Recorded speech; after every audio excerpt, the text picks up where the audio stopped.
Presiden Prabowo Subianto menegaskan komitmen Indonesia terhadap kemerdekaan Palestina dalam pidato yang disampaikan di sidang umum PBB pada Selasa 23 September. Dalam sidang yang berlangsung di New York, Amerika Serikat itu, Prabowo menyatakan bahwa Indonesia siap untuk mengerahkan pasukan perdamaian ke negara berkonflik termasuk Palestina. Prabowo menyoroti penderitaan akibat genosida yang terus terjadi di wilayah Gaza hingga kini. Ia pun mengajak semua pihak untuk tak menyerah dalam mewujudkan perdamaian sebagaimana disampaikan oleh Sekretaris Jenderal PBB Antonio Guterres. Lebih lanjut, Prabowo pun menyatakan kesiapannya untuk mengirim 20.000 pasukan perdamaian ke Gaza. Tak hanya ke Palestina, Prabowo juga siap mengirim pasukan ke negara lain yang tengah berkonflik seperti Ukraina, Sudan hingga Libya jika diminta. Selain pasukan perdamaian, Prabowo juga menyebut bersedia memberikan kontribusi finansial demi mendukung misi besar mencapai perdamaian oleh PBB. Menurutnya, Indonesia selama ini ikut termasuk jadi penyumbang pasukan perdamaian terbesar di PBB.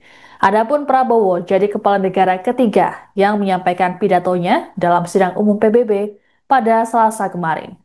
Prabowo berpidato setelah Presiden Brasil Luiz Inácio Lula da Silva dan Presiden Amerika Serikat Donald Trump.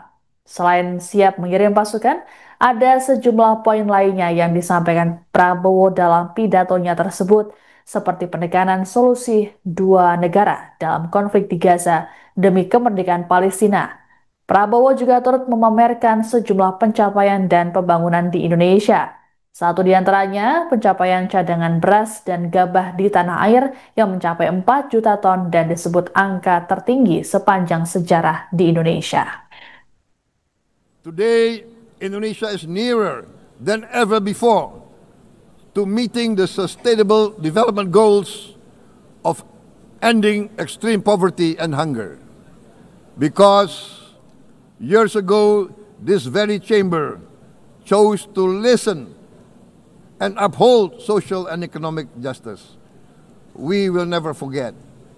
And today, we must never be silent while Palestinians are denied that same justice and legitimacy in this very hall. Excellencies, Thucydides warned, the strong do what they can, the weak suffer what they must. We must reject this doctrine. The United Nations exist to reject this doctrine. We must stand for all, the strong and the weak.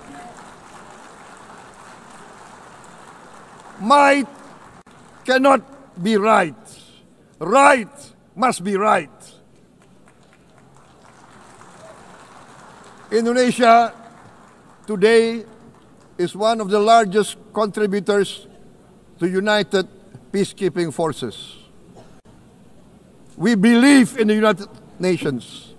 We will continue to serve where peace needs guardians, not with just words, but with boots on the ground.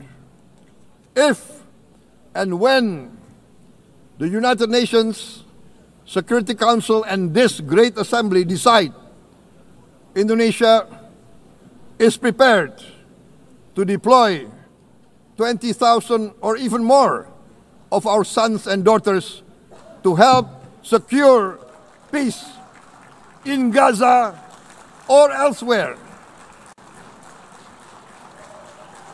in Ukraine, in Sudan, in Libya, everywhere when the peace needs to be enforced, peace needs to be guarded, we are ready. We will take our share of the burden, not only with our sons and daughters, we are also willing to contribute financially to support the great mission to achieve peace by the United Nations. Download Tribun X sekarang, menghadirkan lokal menjadi Indonesia.